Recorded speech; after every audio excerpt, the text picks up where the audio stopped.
Hi everyone, my name is Mikkel, and welcome to another episode of Get Tones.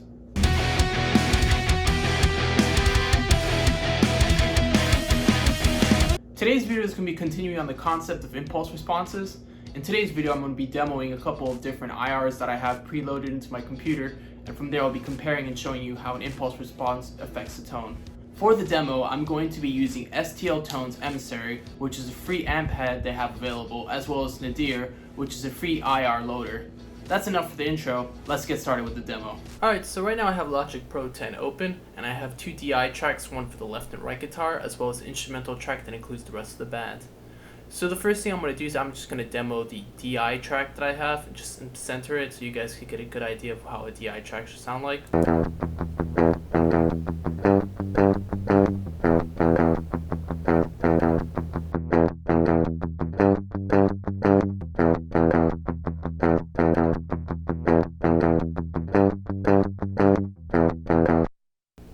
So you can hear there's not really much to the DI track, it's just basically a signal coming directly out of the guitar. So the next thing I'm going to do is I'm going to go ahead and load STL Tones NadIR as well as Emissary. Basically Emissary is a free amp head that they offer, and NadIR is a free cab sim loader. So for the purpose of this demo, I'm going to keep everything in the Emissary on noon, and I'm going to just focus on NadIR, which is the IR loader. Now, just to let you guys know, I included the link to download both of these plugins in the link in the description below. And just to let you know, they are free, so you guys don't have to worry about paying or anything, and this is a great plugin for beginners. So the first thing I'm going to do, I'm just going to power on Emissary. I'm going to leave everything on noon again, and I'm just going to go ahead and demo between different IRs so that you guys can get an understanding of how IRs affect the tone.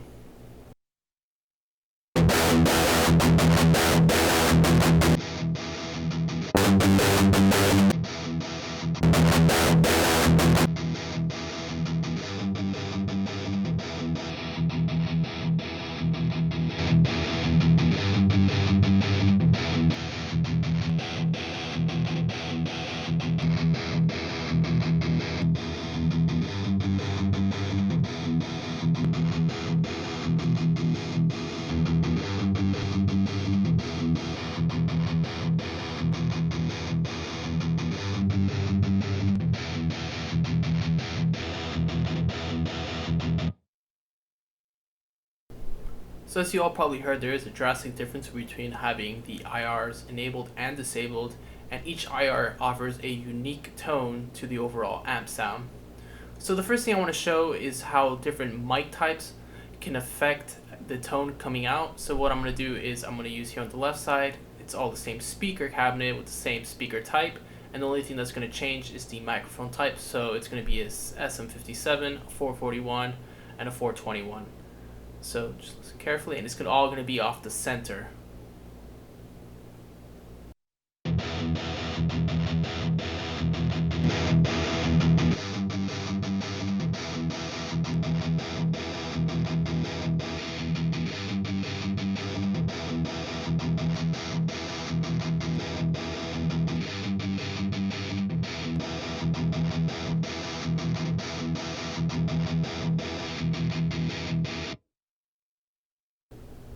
So the reason why I'm moving really quickly between the IRs is so your ear does not adjust to it and you can hear more differences between the IRs themselves. So the next thing I want to demo is how cabinets can affect the tone, and I'm just going to use these IRs from different cabs here on the right and demo that.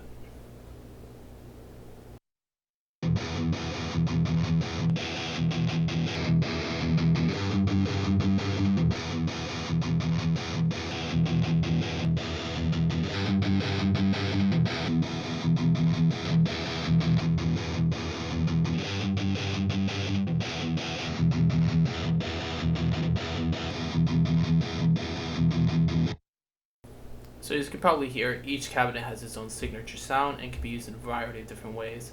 So the next thing I want to demo is show how different microphone placements can affect the tone, even though you have the same cabinet and microphone.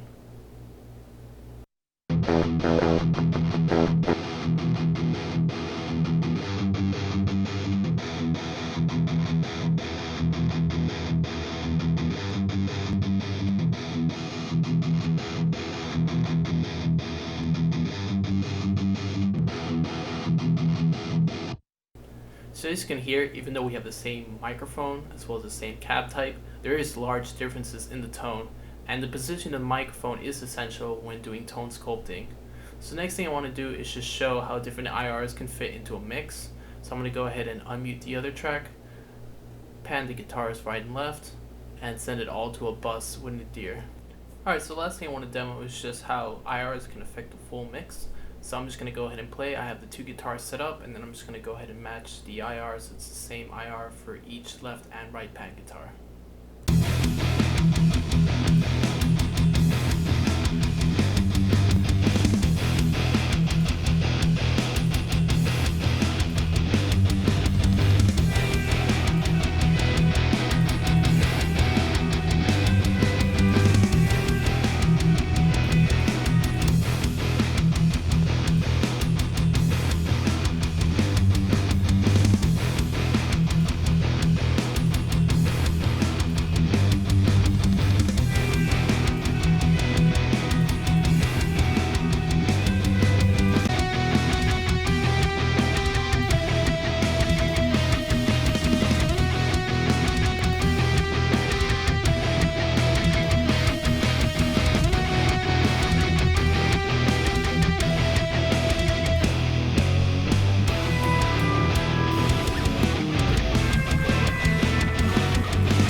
So as you can hear, each IR has a unique sound and can either help mask or bring the guitars out more in a mix, as well as give more signature tonal qualities. Now the IR is not the last part in the tone of the guitar, and you could always EQ some stuff that you do not like on it. Pro tip though is to always start with the IR or cab sim first and then work your way to the amp head section, because this plays a bigger role than the amp head in the tonal quality of your guitar tracks. This ends the demo portion of the video. Now a good general rule of thumb to have is that if you want your tone to sound brighter, I would recommend either moving the microphone away from the cabinet or moving it slightly closer to the center. Now if it's too harsh, I would recommend then moving the microphone closer to the edge of the cabinet. At the beginning of the next month, I'll be doing a demo with Miko, which is a free cab sim from ML Sounds. I'll also be showing how impulse responses are made with my own setup, and I'll be having those impulse responses free to download.